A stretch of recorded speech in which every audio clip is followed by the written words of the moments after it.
عمرك سألت نفسك ليه رغم إن مرتبك بيزيد بتحس إنك مرهق ماليًا أكتر من الأول؟ اللي بيحصل إنك دخلت في سباق الفقر، كل ما الدخل يزيد مصاريفك بتزيد أكتر وأكتر، فتلاقي نفسك في نفس النقطة أو حتى أسوأ، والمشكلة مش في قلة الدخل، المشكلة الحقيقية في إنك مش عارف الفرق بين الأصول والخصوم.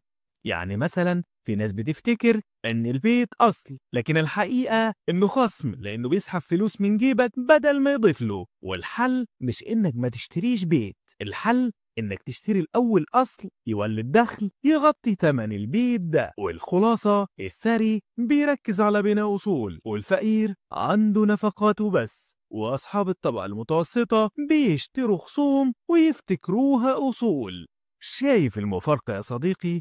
مرتبك بيزيد لكن فقرك بيزيد أسرع، واللي فاهم الفرق بين الأصول والخصوم هو الوحيد اللي بيخرج من سباق الفقر. ولو عايز تعرف القصة كاملة شوف الحلقة كاملة على قناتنا من هنا، وما تنساش تشترك في القناة وتفعل الجرس وتشاركنا برأيك في التعليقات عشان الكل يستفيد، ما هو أنا برضو مش هستفيد وحدي. سلام.